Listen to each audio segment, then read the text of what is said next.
I would be remiss if I didn't talk to you at least about research, because whenever I need something, like, I feel like I call you so often, because I have my own business and I'm like, I got to pick my sister's brain. I've got to, because like, shoot, I mean, all you do is research people's habits, their buying needs. Like, you do the stuff that I need an entire team of people to do here.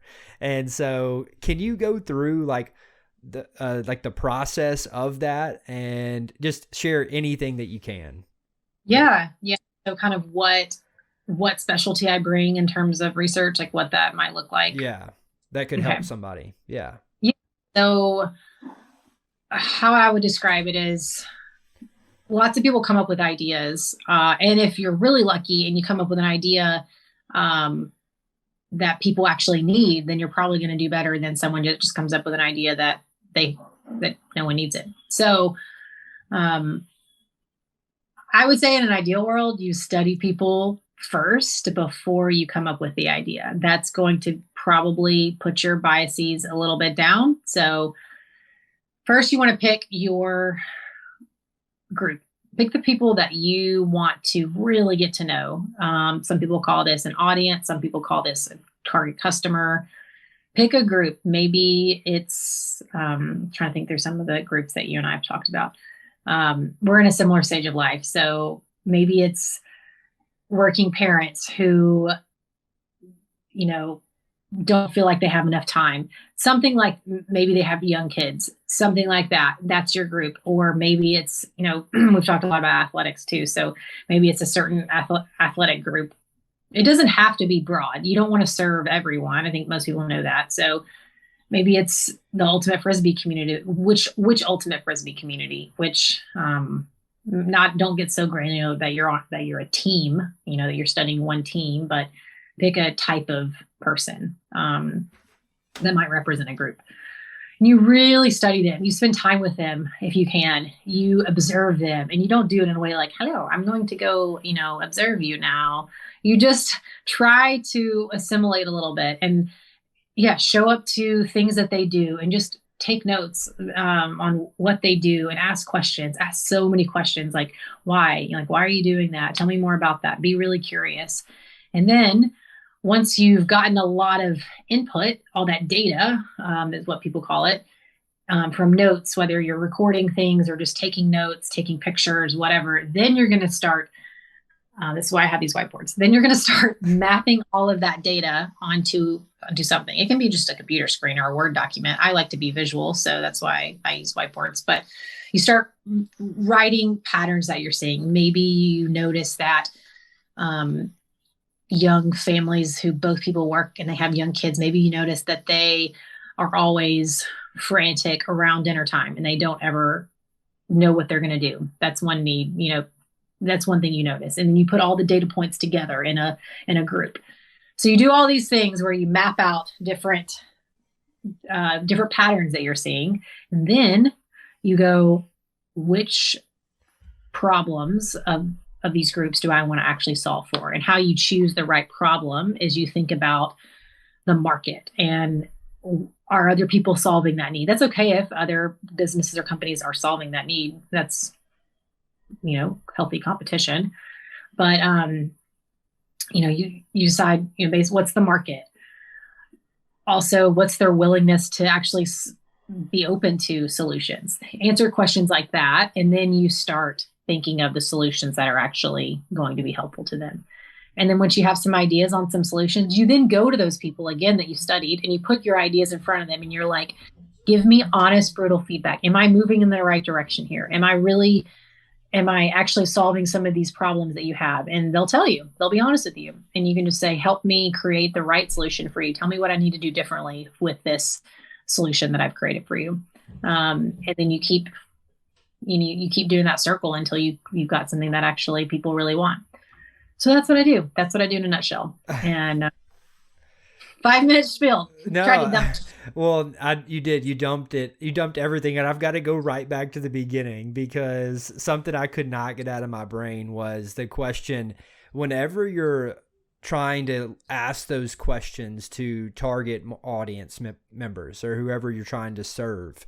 And you're taking those pictures, like what are you looking for? Are there any like key indicators, or are there like any like specifics that you're trying to hone in on when you're going through that?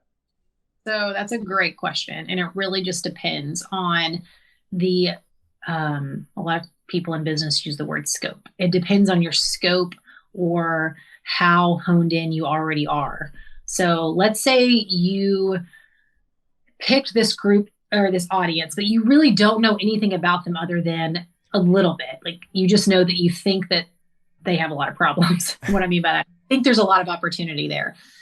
And that's it. Then you want to go wide. You don't want to have a lot of assumptions. You want to have a lot of open-ended questions. On the other hand, and you don't really want to have a lot of like, here's what we're going to learn today. You want to be, like I said, a bit more open-ended, a bit more observational, just to really get an actual, just good picture and understanding of the landscape. Now, let's say you've spent a few weeks doing that, and then you actually have some more, you have some, it's a bit more firmed up of some of these problems. Then maybe your research plan might be to go back to this group and start asking specific questions about these problems. How do you currently solve for these problems? We might call that in business workarounds. How do you, how do they feel about this problem? If you've identified it as a problem and you go back to talk to them and they're like, I don't really care all that much, then they're not really going to be motivated to do anything about it with your solution. So that's also what's going to help you identify which problem is worthy to be solved for, is by getting some of their, you can go and study the problem a bit more, figure out if it's something worth pursuing. And this is all before even coming up with any ideas. And that's what's the hardest thing to do for people to do, is to keep their ideas, or just parking lot as well. There's so many business terms here. Sorry, this is annoying, but parking lot your ideas, or take some sticky notes or have a notepad or something of just random ideas that you don't want to forget, but you're not going to explore just yet. Put those aside and really just get to know the people. But as you get to know their problems or their needs or wants a bit more, then you can be more focused in your questions. But I would probably start wide if you don't know very much. Cool. I like how you got into what, say that again? Is that helpful to answer your questions? Yes, I want more. Well, only for $150 an hour. Well, that is oh goodness. Oh, I'm kidding. No, I've got my daughter yelling "Dada" and knocking on my door right now. Monitors, so oh she's yeah. still.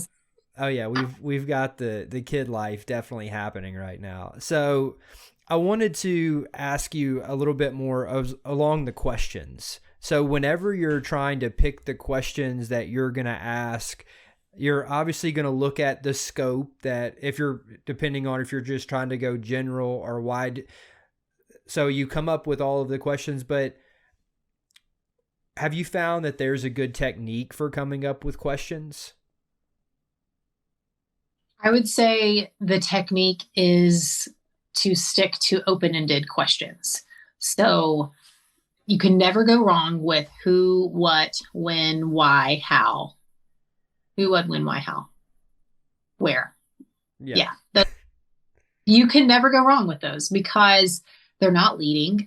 They allow space for the person you're talking to open up. And I think that's the biggest problem that people run into, who maybe aren't like, I'm not in the camp of like, you need to be a trained researcher to do research. I think anyone can do this. I've recruited people from HR who had a knack for it. I've seen people who in totally different fields. And I'm like, you would be amazing at this. It's all about it's about actually being okay in ambiguity. And what I mean by that is, we're not asking the participant or the person we're talking to come up with solutions on the spot for us. That's asking way too much. We're not going to be like, so what would you do in this situation? We don't want to ask future questions, because people can't predict their future behavior. They're not going to mean to, but they're going to lie because they just don't know. You don't ask things like, do you think that you would do this? Like, again, People can't think that way, and they're going to tell you what they think you want to hear. That's just how we are as humans. So if you come in with an open mind in the sense of just talk to me like I know nothing. I always tell people that I'm like, just pretend I know nothing because I probably don't. Like I don't. You're the expert here. Tell me everything you know, and I just want to learn. And so that really puts people at ease because they don't feel like they have to tell you what you want to hear. The same goes for when I put a concept or an idea in front of a person. I'm like, please rip it apart. Like, I want you to do that. Please tell me everything, poke holes in it, tell me everything that's wrong. And they will if they do that, if you allow them to. So I would say stick to open-ended questions. If someone asks, if you're presenting a concept, and what I mean by that is like, here's an idea or here's a screen of a prototype of something that I'd like to, of an app, for example. Tell me what you think about it. And they're like, well, I'm confused by this button. I don't really know. What does this button do? And then you try to go and explain that button. No, don't do that. Say, what do you think it does? Again, stick to those open-ended questions because you're going to learn a whole lot more than if you then try to explain to them what it does. Because probably what it is intended to do, what that button is supposed to do, is not what they're thinking it's supposed to do. And you're going to learn if you actually ask them. But so often we get uncomfortable and we're like, oh, okay, let me tell them what it's supposed to do. Or let me tell them, let me explain things. No, just be open. Just be open to hearing from people. Stick to open-ended questions. Be curious. Stay away from leading questions like, do you think, or would you do this, or that sort of thing.